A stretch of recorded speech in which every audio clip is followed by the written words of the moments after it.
Boa noite, a paz do Senhor a todos. Como vocês estão? Todo mundo bem?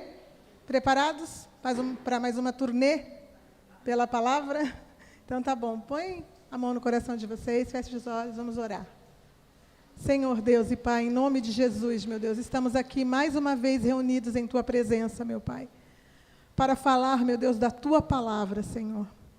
Palavra essa, meu Deus, que o Senhor, meu Pai, deixou para que buscássemos nela o entendimento da Tua vontade, meu Pai. Então, que nessa noite o Senhor venha nos dar sabedoria, discernimento, meu Pai, para que possamos compreender, de fato, aquilo que o Senhor deixou, meu Pai, para que seja, meu Deus, verdadeiramente revelado a cada coração a palavra do Senhor.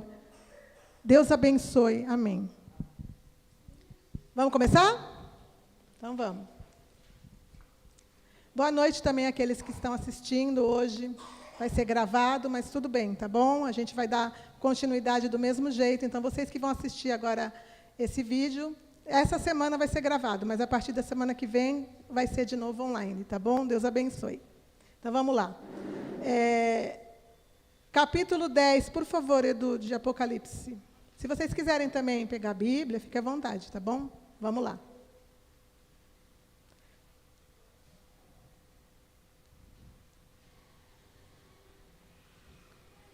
Ok, então vamos lá.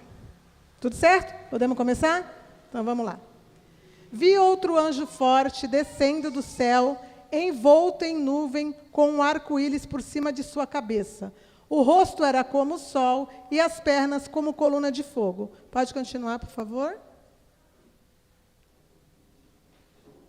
E tinha na mão um livrinho aberto. Pôs o pé direito sobre o mar e o esquerdo sobre a terra. Então, a gente está vendo aqui que apareceu um anjo para João, né? E ele está com o pé direito sobre o mar e o esquerdo sobre a terra. Então, o anjo era bem grande, né? Então, vamos ver o que esse anjo veio falar. Mais um, por favor, Edu. E bradou em grande voz, como ruge um leão. E, quando bradou, desferiram os 7 trovões, as suas próprias vozes. Mais um, por favor. Logo que falaram os 7 trovões, eu ia escrever, mas ouvi uma voz do céu dizendo, guarda em segredo as coisas que os 7 trovões falaram e não as escrevas. Essa passagem aqui me deixa, tipo assim, bugada, porque a gente vai ter que esperar para saber o que foi que os 7 trovões falaram, porque não nos foi permitido saber. Então, infelizmente, a curiosidade vai existir até a gente estar lá na glória. Então, o que foi que os 7 trovões falaram? Não sei, mas uma hora a gente vai saber, tá bom? Vamos continuar. Pode prosseguir, por favor, Edu. Então o anjo que via em pé sobre o mar e sobre a terra, levantou a mão direita para o céu, continua, e jurou por aquele que vive pelos séculos dos séculos, o mesmo que criou o céu, a terra, o mar e tudo quanto nele existe. Já não haverá demora. Mais uma, por favor.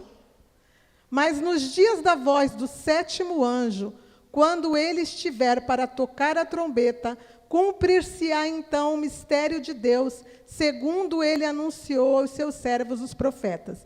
Então, vamos fazer uma recapitulação aqui. Semana passada, a gente viu até a 6ª trombeta, né? A gente leu direitinho. E aqui está tendo uma preparação para se tocar a 7ª trombeta. E aqui tem uma informação muito importante, que está falando aqui, ó, que quando o 7º anjo, quando ele estiver para tocar a trombeta, vai se cumprir algo que é um mistério de Deus. E aquilo que ele anunciou a todos os profetas. Existe, às vezes, aqui umas interpretações que julgam que este aqui seria o momento do arrebatamento. Mas no Velho Testamento, no livro dos profetas, em nenhum lugar é falado sobre o arrebatamento. Existe, sim, algo que foi falado em todos os livros dos profetas, que a gente vai descobrir agora, o que foi que o Senhor estava falando aqui, que vai ser aquilo que vai se cumprir, né? Que foi anunciado aos profetas. Por favor, Eduardo, abre para mim Isaías primeiro, Isaías 13:16, por favor. Vamos entender o que é que os profetas falaram, que Deus deixou como profecia e como mistério. Isaías 13:16, isso. Suas crianças serão esmagadas perante eles, e sua casa será saqueada, e suas mulheres violadas. Mais um, por favor. E eis que eu despertarei contra eles os medos, que não foram caso de prata e nem tampouco desejaram ouro. Põe no 15 para mim, Edu, só para me ver um negócio. Quem for achado será transpassado, e aquele que for apanhado cairá a espada. Esse aqui está falando para nós. Esse versículo está estranho. Não sei porque eu coloquei ele aqui. Espera aí, deixa eu entender. Põe Joel 2, por favor. Depois a gente volta nesse aí de novo. Joel 2, versículo 1.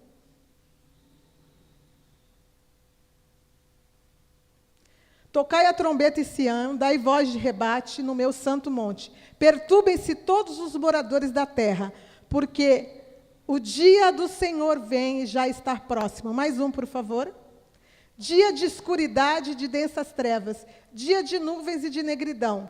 Como a alva por sobre os montes, assim se difunde um povo grande e poderoso, o qual desde o tempo antigo nunca houve, nem depois dele haverá, pelos anos de geração em geração. Este Isaías aqui eu devo ter colocado o versículo errado, por isso que não está dando certo. Aqui a gente vê o que foi falado por todos os profetas, que está escrito lá para nós em Apocalipse. Justamente está falando sobre o dia do Senhor, ou o dia do juízo de Deus, ou o dia do derramar das taças, que é aquilo que vai acontecer justamente no final de Apocalipse. Então, quando essa trombeta for tocada, o que vai dar início ali é justamente o momento da ira do Senhor, ou o dia do Senhor. A gente vai continuar aqui mais uns livros dos profetas, para a gente ver se está escrito em mais alguns mesmo. Põe Zacarias 14, 1, por favor, Eduardo. Eis que vem o dia do Senhor, em que os teus despojos se repartirão no meio de ti. Mais uma vez, dia do Senhor. Vamos mais uma? Põe em Ezequiel 33, por favor, Edu. Porque está perto o dia, sim, está perto o dia do Senhor. Dia nublado será o tempo dos gentios. Agora, por favor, Amós 5,18. A gente já passou em vários profetas aqui, todos estão falando do dia do Senhor. Amós 5,18, isso. Ai de vós que desejais o dia do Senhor. Para que desejais vós o dia do Senhor? É dia de trevas e não de luz. Põe mais um, por favor, Edu. Como se um homem fugisse de diante do leão e se encontrasse com ele o urso. Ou como se entrando em casa, encostando a mão na parede, fosse mordido por uma cobra. Então, vocês veem que o dia do Senhor é citado no livro dos profetas como algo terrível, tenebroso. E ali está dizendo para nós assim, por que desejais o dia do Senhor? Será dia de escuridão e de densas trevas. E sim, quando a gente estiver lá no capítulo 16, que é quando começa realmente ali o derramar das taças, vocês vão ver o quanto de escuridão vai vir nesse dia. Mas é só para mostrar para vocês que ali naquela preparação para o toque da trombeta, é tudo isso aqui que está acontecendo, gente. É o anúncio do dia do Senhor. Vamos mais um aqui, Sofonias 1,14. Está perto o grande dia do Senhor, está perto e muito se apressa. Atenção, o dia do Senhor é amargo, e nele clama até os homens poderosos. Por favor, Edu, volta de novo lá no versículo 7. Para a gente dar mais uma lidinha do Apocalipse, por favor. 10, 7. Mas nos dias da voz do sétimo anjo, quando ele estiver para tocar a trombeta, então é uma preparação para o toque da trombeta, cumprir-se-á então o mistério de Deus, segundo ele anunciou aos seus servos, os profetas. Agora deu para entender de verdade que ali está falando do dia do Senhor, tá? Então, vamos continuar. Mais um, por favor, Edu. A voz que ouvi, vinda do céu, estava de novo falando comigo e dizendo, vai e toma o livro que se acha aberto na mão do anjo, em pé, sobre o mar e a terra. Por favor, mais um, Edu. Fui, pois, ao anjo, dizendo-lhe que me desse o livrinho. Ele, então, me falou, toma-o e devora-o. Certamente ele será amargo ao teu estômago, mas na sua boca doce como mel. Mais um, por favor. Tomei o livrinho da mão do anjo e devorei. e na minha boca ele era doce como mel. Quando comi, o meu estômago ficou amargo. Então, esse aqui é João, que está pegando o livrinho da mão do anjo, e o anjo manda ele devorar, né? Algo interessante, né? Algo espiritual, porque ele estava lá no céu, mas isso tem um significado que a gente vai ver aqui agora. Ó. Versículo 10, João come o livrinho, está aí no estudo. Ó. Como mostrado a João, as palavras de juízo profetizadas às nações pelo Apocalipse serão como mel, quando faladas, porém trarão juízo também a quem a transmitir. Então, a gente vai continuar aqui, vai mostrar o que Deus vai falar ainda para João, mas as palavras que vão estar sendo profetizadas dentro do período do Apocalipse, elas serão doces como mel, por quê? Porque é a própria palavra de Deus, né? Mas elas trarão juízo, tanto para quem ouvir, como para quem estiver anunciando ela, tá bom? Então, vamos continuar. Por favor, versículo 11, Edu. Então me disseram, é necessário que ainda profetizes a respeito de muitos povos, nações, línguas e reis. Então, aí vamos voltar para o estudo de novo. Versículo 11. Profecias para os povos, nações, línguas e reis. Essa passagem nos mostra que ainda existe um tempo dentro da tribulação, onde será profetizado a palavra a muitos. Então, a gente vê que vai existir a pregação da palavra dentro do período da tribulação, certo? Que vai ser essa palavra doce como mel. Por quê? Porque a palavra do Senhor, ela é doce como mel, mas serão palavras de juízo, certo? Então, vamos continuar. Por favor, Edu, o próximo. Agora, acho que já vai para o capítulo 11, né? Isso mesmo. Capítulo 11, versículo 1. Foi-me dado um caniço semelhante a uma vara, e também me foi dito, dispõe-te e mede o santuário de Deus, o seu altar e os que nele adoram. Esse caniço de medir é algo interessante. Eu vou mostrar para vocês aqui. Ó. Neste versículo está sendo mostrada a reconstrução do terceiro templo. Vamos entender? Abre para mim, por favor, Edu, em Ezequiel 40, versículo 1. 41. Aqui é no Antigo Testamento, o livro dos profetas, certo?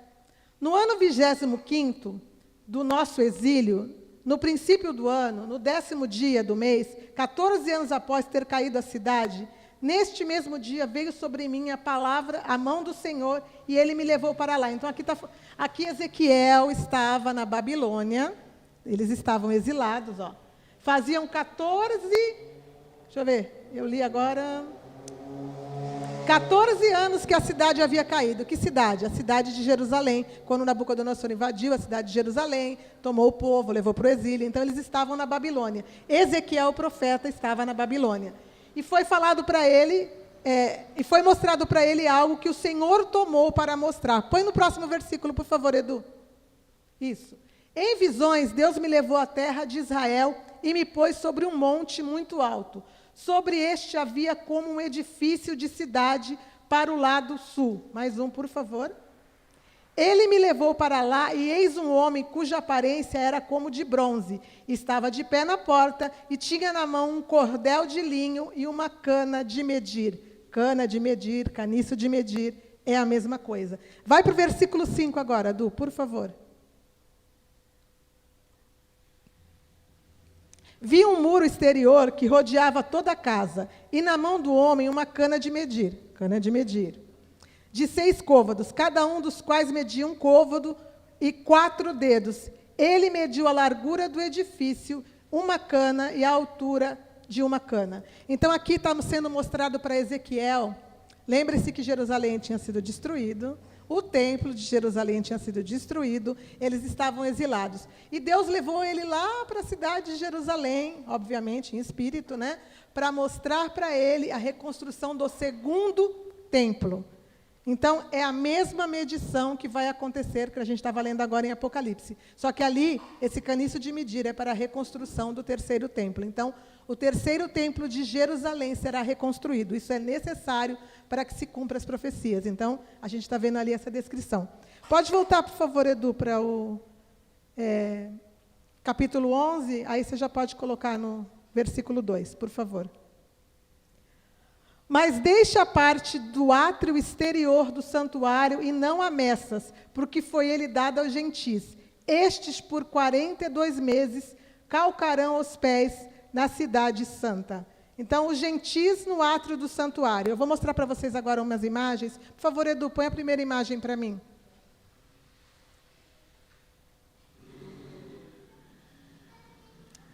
No tabernáculo construído por Moisés, está dando para vocês verem, gente? Eu não estou na frente não, né?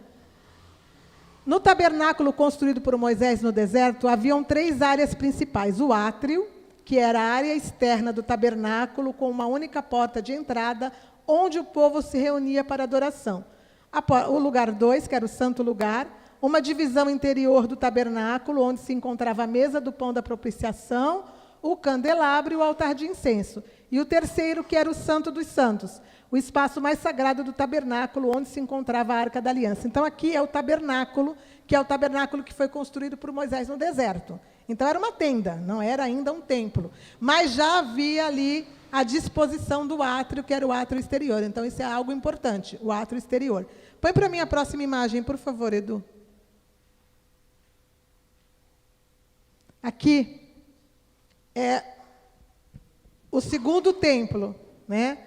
Aqui a gente tem bem a visão do átrio, tá vendo aqui? Aqui tem a parte externa, mas aqui é o átrio, ó. Tá vendo aqui? É um quintal, vamos lá dizer assim. É um quintal, tá vendo? Que vai existir também no terceiro templo, certo? Mas o que está dizendo para nós ali? Volta de novo lá no versículo 2 do capítulo 11, Edu, por favor. Mas deixa de parte o átrio exterior do santuário, e não Messas, porque foi ele dado aos gentis. Estes, por 42 meses, calcarão aos pés da cidade santa. Põe a última imagem, Du, por favor.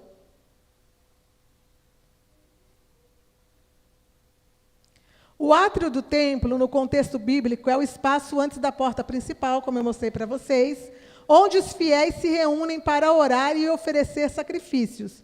É um local acolhido e preparação antes de se entrar no espaço sagrado do templo.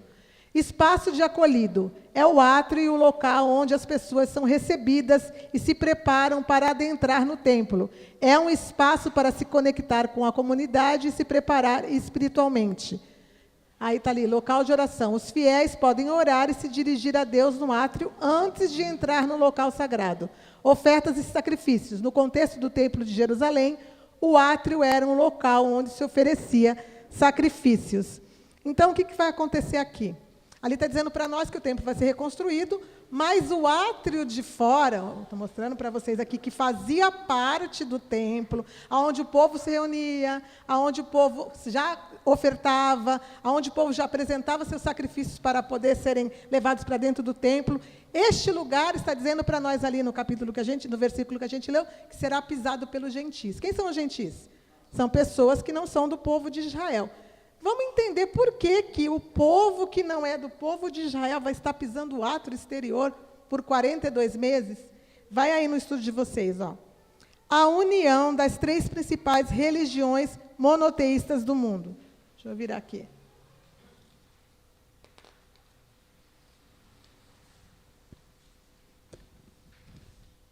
O islamismo, o judaísmo e o cristianismo são as 3 principais monoteístas, religiões principais monoteístas do mundo. O que é monoteístas? É que adoram um único Deus, né? Existem outras religiões no mundo que adoram vários deuses, mas as que adoram um só Deus é o islamismo, que é Alá, né? O judaísmo, que é Deus Pai, né? E o cristianismo, que é o Senhor Jesus Cristo. Então, 3 religiões. O que vai acontecer neste período no Templo de Israel? O templo, para dentro dele, o povo de Israel vai estar fazendo seus sacrifícios, o povo de Israel vai estar adorando como adoravam no passado, na época do primeiro templo e na época do segundo templo. Ou seja, eles vão continuar, eles continuam praticando a lei, mas eles vão poder praticar a lei de forma plena, fazendo os sacrifícios, tudo aquilo que a lei mandava, né, ela necessita-se do templo para que se cumpra de forma total. E no lado de fora vão estar justamente o povo gentil pisando o átrio. Por quê? Porque no Monte Santo hoje, sabe lá no Monte de Israel, quem sabe que tem como é que fala? Tipo um telhado cor de dourada lá. Quem já viu a cúpula dourada que está no Monte de Israel? Quando a gente vê as fotos de Israel, a gente vê uma cúpula dourada no alto do monte. Quem já viu? Então, aquilo é uma cúpula da religião muçulmana, gente. Aquilo não tem nada que ver com o povo de Israel. Ali, o templo hoje, ele é... o templo não existe, mas o monte do templo, onde o templo era construído e onde ele precisa ser construído, ele é dominado pelo povo do Islã. Então, ali tem uma mesquita e ali tem esse templo que é chamado... Deixa eu ver se eu lembro, gente, porque eu não anotei. Não vou lembrar. É uma mesquita e tem aquela cúpula, né, dourada, que representam a religião islâmica. Então, o povo de Israel, de forma nenhuma, mesmo sendo dentro de Israel, porque está dentro de Israel, de forma nenhuma eles podem subir lá para orar, para fazer absolutamente nada. Eles não têm direito, porque ali, aquela região, ela é dominada pelo povo muçulmano. Vocês estão entendendo? Então, o que vai acontecer quando esse templo for reconstruído? Vai ser já no período onde vai haver tido um acordo de paz, que eu vou explicar para vocês lá na frente, que vai ter um acordo, onde o anticristo vai assinar esse acordo e vai conseguir fazer a unificação, tanto das religiões, que o problema das guerras hoje é por causa de quê? Das religiões, certo? E tanto vai unificar também os países. Então, vai haver um acordo, que eu vou explicar para vocês nos capítulos mais para frente, e que vai fazer com que, em cima deste monte do templo, estejam as 3 principais religiões monoteístas. Vai ter o templo, que eles vão reconstruir, mas vai continuar tendo a adoração do povo do Islã e também do cristianismo. Entendeu? Então, por isso que ali vai continuar sendo pisado pelos gentios. Por isso que a palavra está dizendo isso. Deu para entender? Vocês entenderam? Mais para frente vocês vão entender mais, porque aí eu vou mostrar para vocês sobre o acordo. Vamos chegando nos capítulos e eu vou explicando, tá bom? Então, vamos lá. Eles pisaram a Terra Santa por 42 meses, que são exatamente 3 anos e meio. Isso é importante também, mas mais para frente eu explico, tá? Então, vamos lá. Versículo 3, por favor, Edu. 11:3. Darei as minhas 2 testemunhas que profetizem por 1.260 dias, vestidos de pano de saco. As 2 testemunhas. Quem já ouviu falar das 2 testemunhas aqui?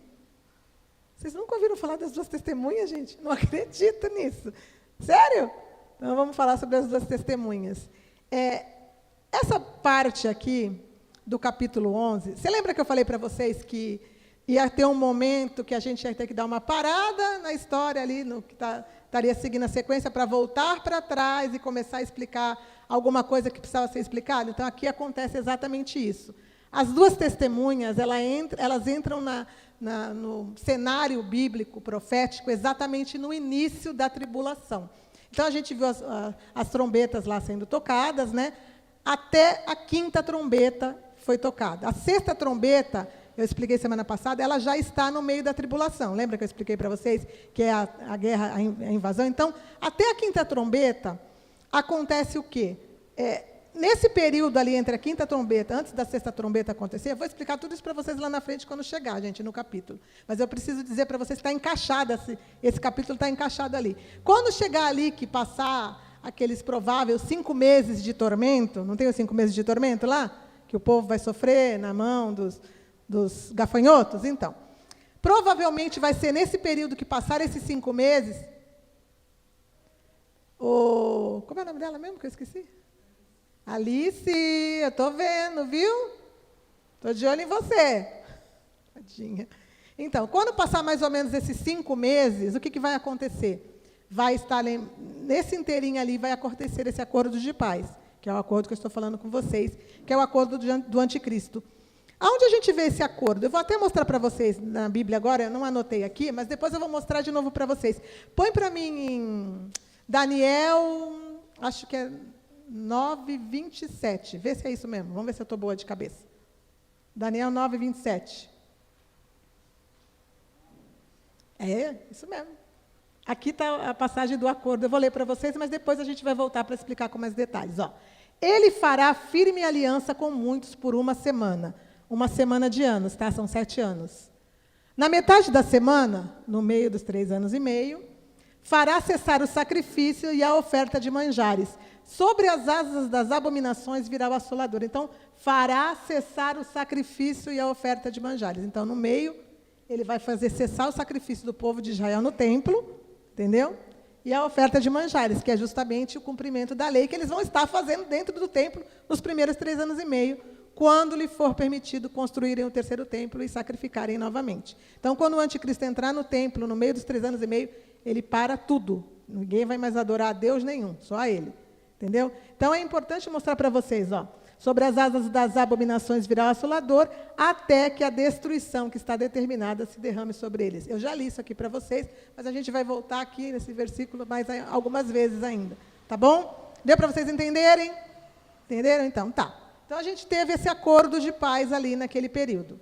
E aí, justamente ali, a gente está voltando para trás de novo, né, porque a gente já chegou no meio dos 3 anos e meio nas trombetas, não foi isso? Então, a gente está voltando para o início do acordo, que é quando as 2 testemunhas começam o seu ministério. Vamos continuar? Deu para entender?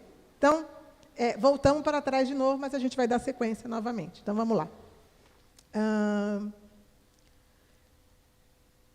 Versículo 3, eu já li. Ó, elas estarão pregando em Israel por 1.260 dias, que também são 3 anos e meio. Volta lá de novo no versículo 3 do capítulo 11, Edu, por favor. Olha lá.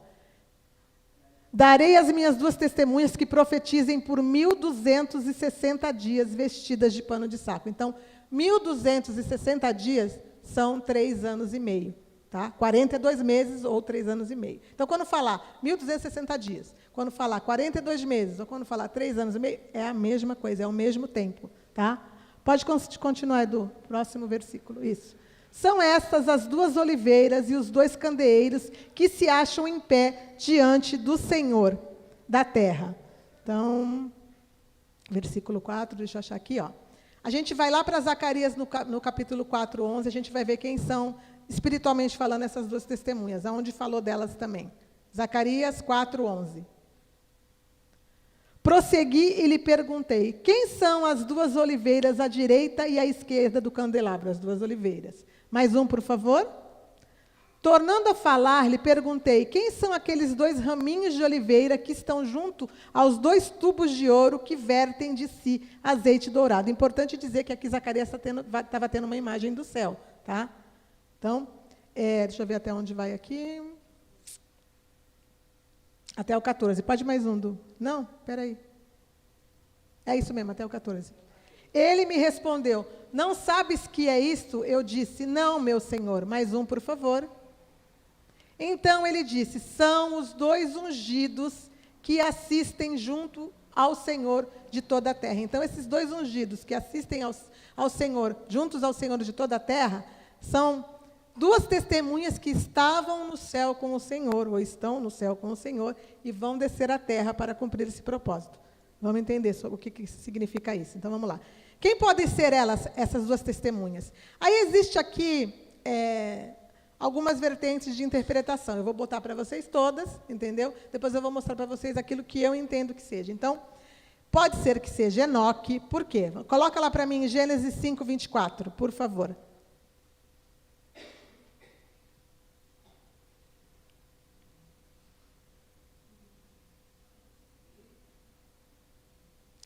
Andou Enoque com Deus e já não era, porque Deus o tomou para si. Então, Enoque foi um homem de Deus tão ali, sério no contexto daquilo que ele fazia, que ele não morreu, ele não passou pela morte, ele foi tomado para Deus, ou seja, foi tirado da terra, foi arrebatado. Então, Deus o tomou para si. Vamos ver de novo onde fala mais sobre isso. Hebreus 11, 5.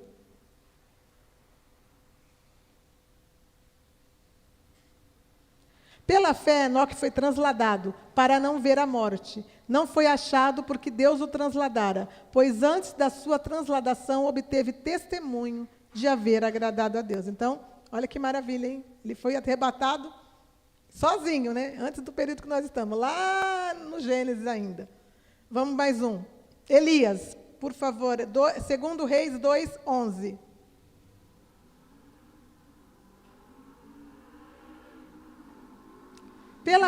Eu pensei que já estava. 2 Reis 2:11, isso. Indo eles andando e falando, eis que um carro de fogo com cavalos de fogo os separou um do outro. E Elias subiu ao céu num redemoinho. Então, mais um que foi arrebatado aos céus. Aqui está usando, subiu aos céus no redemoinho, lá na outra está transladado, mas no final das contas é tudo a mesma coisa, tá? Foi tirado da terra, ou seja, foi arrebatado, né? E vamos mais um, Moisés. Moisés tem um pequeno problema, que alguns dizem, mas Moisés morreu, de fato. Moisés morreu.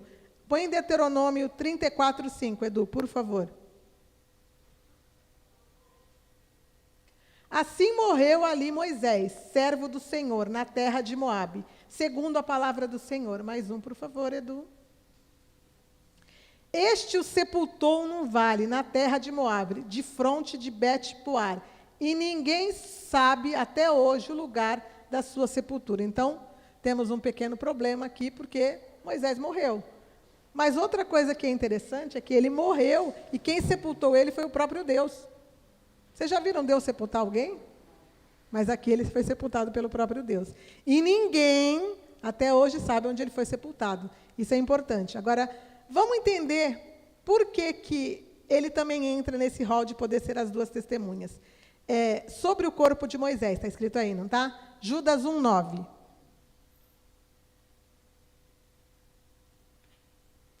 Contudo, o arcanjo Miguel, quando contendia com o diabo e disputava a respeito do corpo de Moisés, não se atreveu a proferir juízo infamatório contra ele. Pelo contrário, disse, o Senhor te repreenda. Então, temos mais uma coisa aqui interessante que a gente também nunca viu. O anjo foi contender com o diabo por causa do corpo de Moisés. Porque será que ele queria o corpo de Moisés? Né? O anjo queria o corpo de Moisés e o diabo também queria o corpo de Moisés. Por quê? Porque tinha algum propósito com esse corpo. Eu não vi o anjo, nem o diabo contender pelo corpo de mais ninguém, nem de Daniel, nem de Zacarias, nem de Ezequiel, nem de João, nem de Paulo, nem de nenhum. Todos morreram e foram sepultados. Moisés também morreu, mas o corpo dele virou motivo de briga ali, entendeu? Por quê? Algum motivo o Senhor tinha com o corpo dele. E aí eu vou dizer para vocês que eu acredito que as duas testemunhas são Elias e Moisés. Vou mostrar para vocês por quê, entendeu? Justamente, muitos falam, mas ele morreu. Morreu, mas o corpo foi levado pelo anjo. Algum propósito tinha, né? Então, porque eles vão ter que voltar para a terra nos seus próprios corpos. As duas testemunhas estarão aqui em corpo, vivos. Então, tem que ter o corpo junto, não podia ser só uma alma, né? Como a gente viu já em outras passagens. Então, vamos continuar.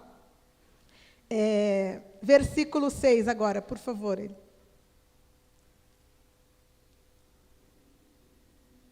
Apocalipse 11:6. Eu li a 5? Põe na 5, que eu não lembro se eu li. Não. Se alguém pretende causar-lhes dano, sai fogo da sua boca e devora os inimigos. Sim, se alguém pretende causar-lhes dano, certamente deve morrer. Então, as duas testemunhas vão estar aqui com poder. Olha lá. Ó. Se alguém tentar fazer alguma coisa com eles, sai fogo da boca deles, olha lá, e devora os inimigos. E se alguém pretende causar-lhes dano, certamente devem morrer. Mais um, Duê, por favor. E elas têm autoridade para fechar o céu para que não chova durante os dias que profetizarem. E têm autoridade também sobre as águas para convertê-las em sangue, bem como para ferir a terra com toda sorte de flagelos ou pragas, tantas vezes quanto quiserem. Então, é interessante aqui, ó, que ali elas vão fazer igual fez Elias e igual fez Moisés. Vamos ver. Elias, põe em Tiago 5,17, por favor.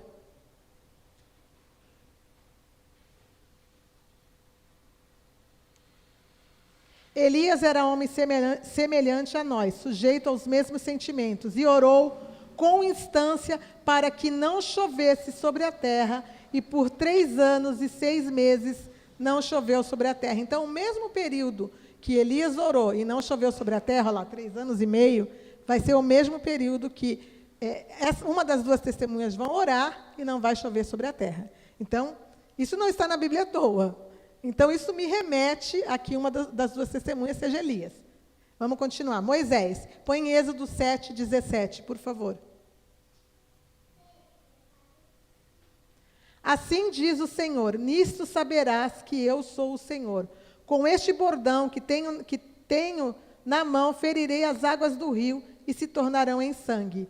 Este aqui é Moisés, quando estava simplesmente começando as 10 pragas, né, ou os 10 flagelos que aconteceram no Egito. Então, a mesma coisa que Elias e Moisés fizeram, as duas testemunhas vão fazer. Por isso, eu acredito que as duas testemunhas são Elias e Moisés. Mas aí tem pessoas que acreditam que Elias é um consenso, todo mundo acredita que é, né? Mas uns acreditam que é Enoque e outros acreditam que é Moisés, como eu. Por que eu não acredito que seja Enoque? Porque Enoque, ele não estava dentro da lei, nem dentro das profecias. Enoque viveu antes do dilúvio, entendeu? Ele viveu, e ele foi arrebatado como uma representação da igreja. Por quê? Porque mesmo fora de qualquer lei, mesmo vivendo num período ainda lá antes do dilúvio, quando todas as pessoas viviam pecando, ele vivia corretamente com Deus. Então, para mim, ele me remete à igreja.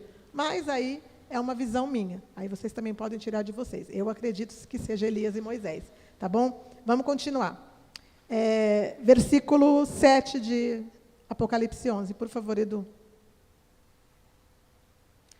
Quando tiverem, então, concluído o testemunho que devem dar, a besta que surge do abismo pelejará contra elas e as vencerá e as matará. Então, quando acabar os 1.260 dias, ou 3 anos e meio, ou 42 meses, uma besta que vai sair do abismo lá, vai pelejar contra elas, vai vencer e vai matá-las. Então, mas elas não cuspiam fogo da boca, não faziam tudo? Só que aqui é um momento que elas têm que morrer. Entendeu? Vamos entender o que significa isso aqui, ó. A besta do abismo. A besta do abismo. Eu já falei para vocês no capítulo 9 de Apocalipse sobre Abaddon ou Apoleon, que é a mesma coisa, né? Então, vamos lá de novo para Apocalipse 9:11. Vamos relembrar. Apocalipse 9:11. E tinham sobre eles como seu rei o anjo do abismo. Então, temos abismo aqui de novo. Então, lá é a besta que surge do abismo, e aqui é um anjo do abismo, cujo nome em hebraico é Abaddon ou em grego Apoleon. Agora vai para mim Apocalipse 17:8. Por favor, Edu. A besta que vistes era e não é, e está para emergir do abismo, e caminha para a destruição. Você vê que o texto está bem parecido, ó. Destruição é o nome da Abaddon e da Apoleon.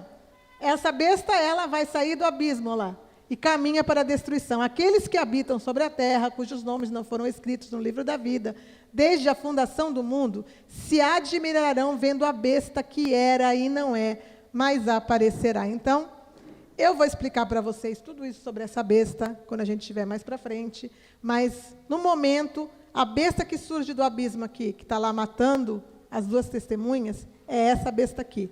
Entendeu? Eu vou explicar para vocês quem é elas no capítulo 13 de Apocalipse, tá bom? Por que ela está lá para matar eles? Por enquanto, fica vocês sabendo que ela é aquela que saiu do abismo junto com os gafanhotos. Tá? Por enquanto, tá bom. Está até escrito aqui, ó, nós vamos falar quando a gente chegar em Apocalipse 13, nos versículos 14 e 15. Que eu não vou ler agora, não, porque depois é muita moleza para vocês, tá? As duas testemunhas foram mortas por essa besta, é o que está falando a palavra, né? Vamos continuar, Du, por favor. Apocalipse 11, acho que é versículo 8 agora, me perdi. Não, é 8. E o seu cadáver ficará estirado na praça da grande cidade, que espiritualmente se chama Sodoma e Egito, onde também o seu Senhor foi crucificado.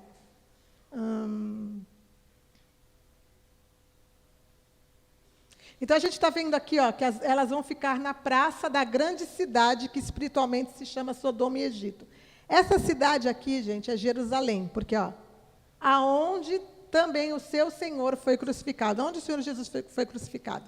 Ele foi crucificado em Jerusalém, né? Obviamente que do lado de fora, no Monte Calvário, no Monte Caveira, mas ele estava em Jerusalém. Então, essa cidade é Jerusalém. Por que está chamando Jerusalém de Sodoma e Egito? Justamente aquilo que eu falei para vocês. Dentro deste período, assim como Sodoma sofreu um juízo de Deus, foi destruída, né? Caiu fogo dos céus e destruiu Sodoma. Assim como o Egito teve as 10 pragas do Egito sobre ela, da mesma forma, nesse período, Jerusalém vai sofrer o juízo de Deus.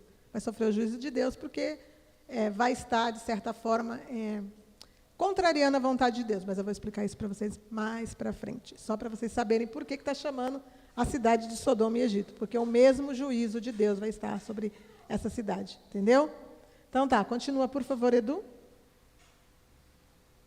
Então, muitos dentre os povos, tribos, línguas e nações contemplarão os cadáveres das duas testemunhas por 3 dias e meio, e não permitem que esses cadáveres sejam sepultados. Então, eles vão morrer, vão ficar na praça lá, o cadáver morto, 3 dias e meio, ninguém vai deixar tocar neles. Deixa eu ver assim.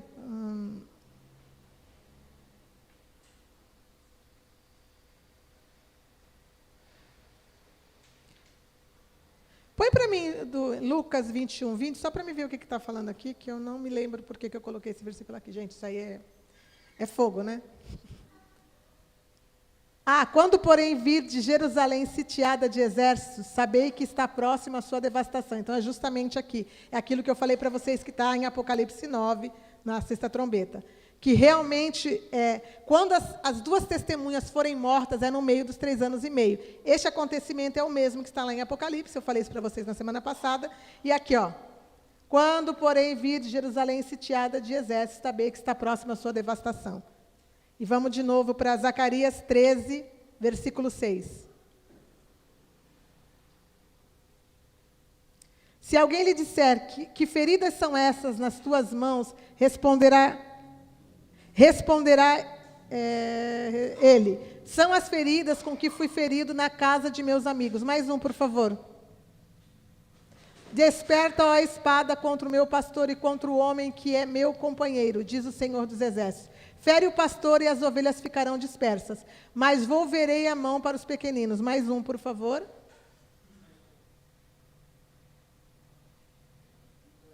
Em toda a terra, diz o Senhor, 2/3 delas serão eliminados e perecerão, mas a 3ª parte restará nela. Mais um, por favor. Farei passar a 3ª parte pelo fogo e a purificarei, como se purifica a prata, e provarei como se prova o ouro.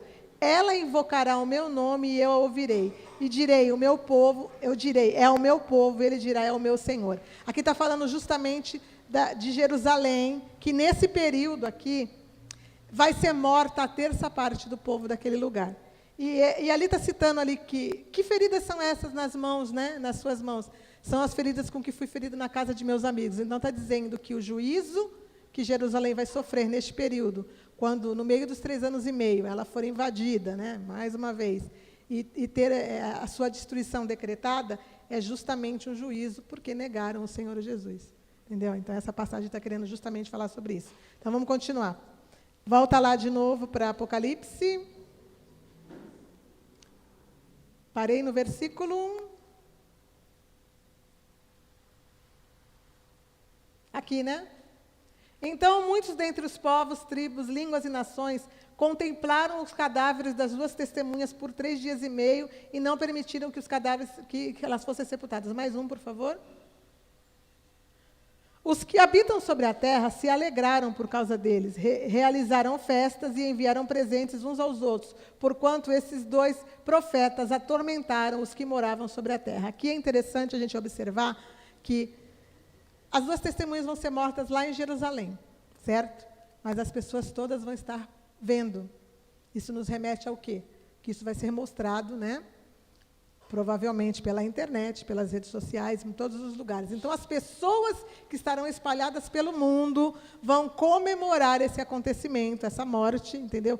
E vão mandar presente uns para os outros, vão fazer festa nesses 3 dias e meio, porque eles estavam atormentando a terra. Por que atormentando a terra? Porque eles estarão justamente pregando aquela palavra que eu falei para vocês lá, do juízo de Deus, que vai ser doce na boca e amargo no estômago. Então, eles são os primeiros a sofrer o juízo, mas vão ter mais pessoas pregando também essa palavra.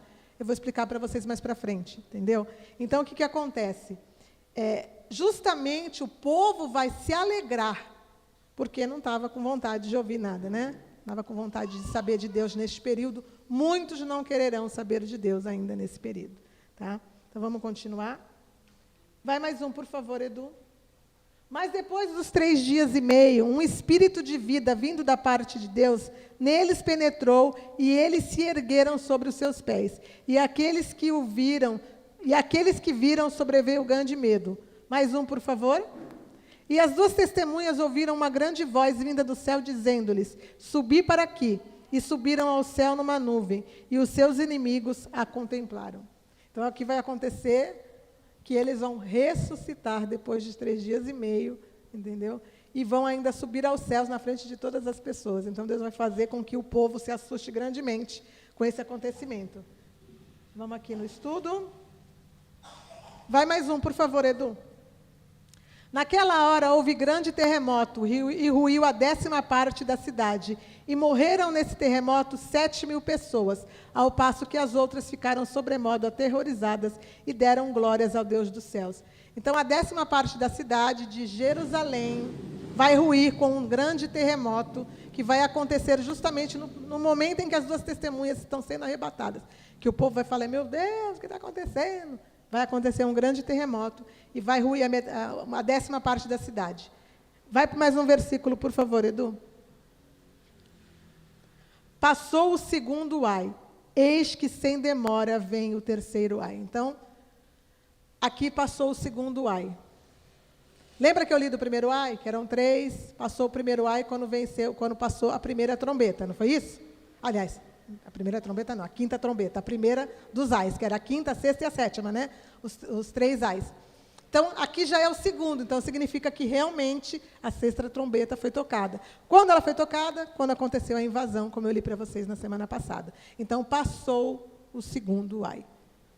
Põe mais um, por favor, Edu. O 7º anjo tocou a trombeta e houve nos céus grandes vozes, ó, a trombeta sendo tocada, dizendo, o reino do mundo se tornou de nosso Senhor e de seu Cristo, e ele reinará pelos séculos dos séculos. Então, vamos recapitular de novo, vou repetir de novo para vocês entenderem. A gente leu lá no final da 4ª trombeta, quem lembra?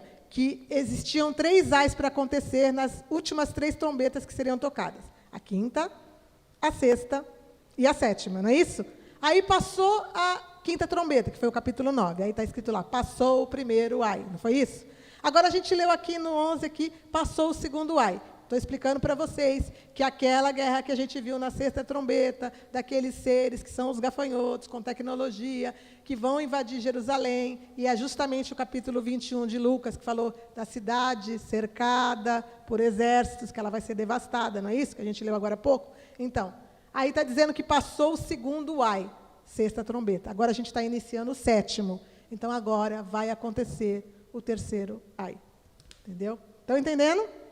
Então, vamos continuar. A 7ª trombeta, está aí no estudo de vocês.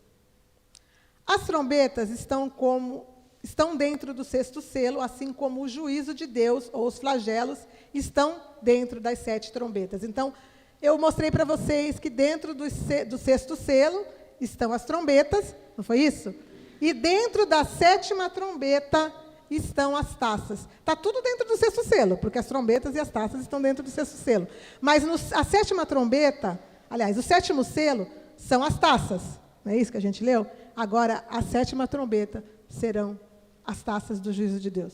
Acho que eu troquei agora, né? Espera aí, vamos de novo. Recapitulando tudo de novo, gente. É tanto 7 que até eu me confundo.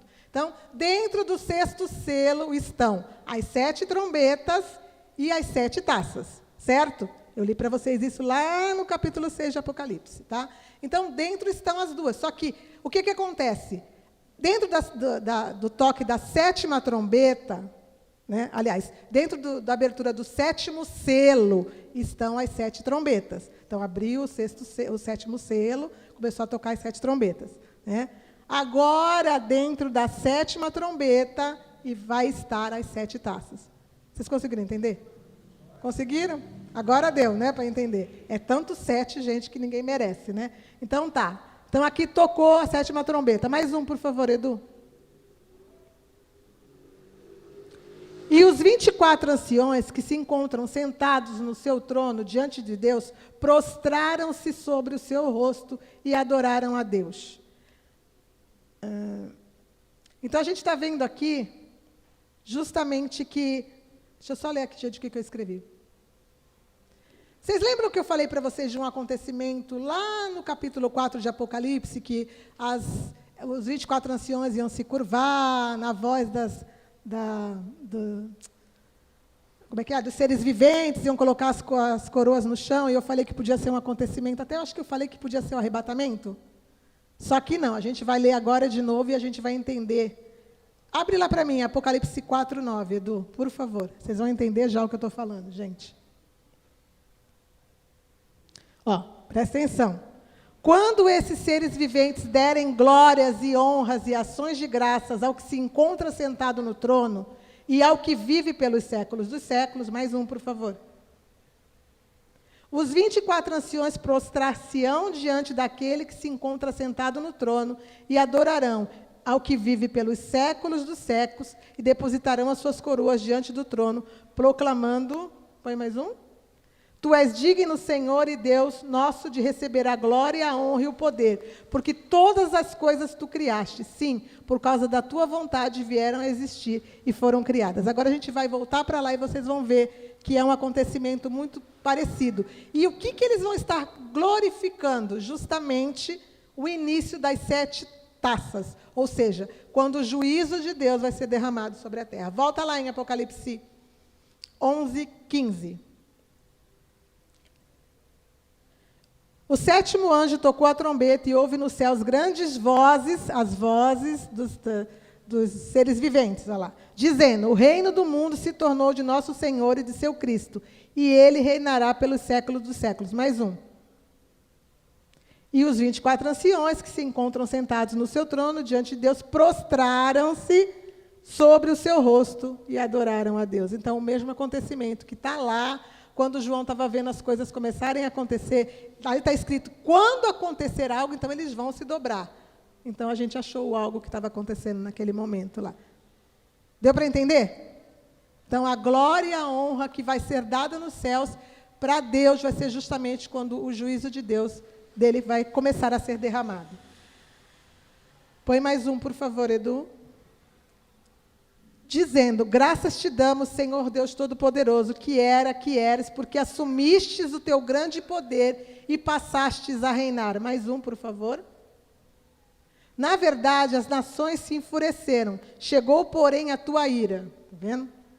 E o tempo determinado para serem julgados os mortos, para se dar o galardão aos teus servos, os profetas, aos santos e aos que temem o teu nome, tanto aos pequenos como aos grandes, e para destruíres os que destroem a terra. Mais um, por favor, Edu. Abriu-se, então, o santuário de Deus, que se acha no céu, e foi vista a arca da aliança no seu santuário, e sobrevieram relâmpagos, vozes, trovões, terremoto e grande saraiva. Olha só que interessante, abriu-se o santuário de Deus que se encontra no céu. Então, no céu também tem um santuário. Lá está a Nova Jerusalém, não está? Lá no céu também tem um santuário lá. Você vê que tudo que foi replicado aqui na terra, Jerusalém, santuário, templo, adoração, também está lá no céu, gente. É interessante isso, né? Então, quando Moisés foi construir realmente o tabernáculo, Deus falou para eles: eu vou te mostrar o que eu quero que você faça. Levou ele lá, ele ficou 40 dias, né, no monte, lá com Deus, e Deus mostrou para ele exatamente o que ele queria que ele visse. Por quê? Porque no céu também tem a mesma coisa. Que foi construída aqui, é o que já tinha lá no céu. E ele mostrou para ele viu. Por isso que ele tinha condição de fazer aqui também. Ele trouxe tudo para que fosse replicado aqui, aquilo que foi visto no céu. Aí a gente vai para o versículo, ó, versículo 19, está aí a última linhazinha, ó. Aqui vemos o versículo que traz a sequência dentro das taças ou flagelos da ira de Deus, que estão no Apocalipse 15:5. Põe no Apocalipse 15:5. Vocês vão ver como é as taças que vão ser tocadas. Depois dessas coisas, olhei e abriu-se no céu o santuário. Está vendo? Olha lá. Do tabernáculo do testemunho. Mais um, por favor. E os 7 anjos que tinham os 7 flagelos saíram do santuário vestidos de linho puro, resplandecente, cingidos no peito com cintas de ouro. Então, vocês estão vendo que aquilo que está acontecendo lá no finalzinho do capítulo 11 é justamente, quando tocou a trombeta, é justamente o início da ira de Deus. Só que nesse meio aí, na semana que vem, e na outra, no capítulo 13, a gente vai fazer de novo uma parada da sequência, que está pulando ó, do 11 para o 15, a sequência, né?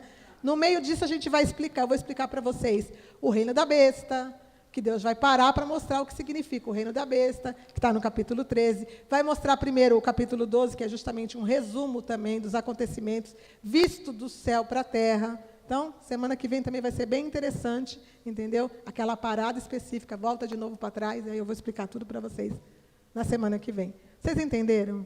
Tem certeza? Eu sei que é difícil, gente, até eu me embanando com tanto 7, entendeu? Mas vocês conseguiram entender mesmo? Posso ficar tranquilo? Então, tá bom. Então, a gente chegou ao final de mais uma aula, tá bom? E eu queria agradecer tanto a quem vai assistir pela internet, como vocês. Fiquem com Deus e até a próxima.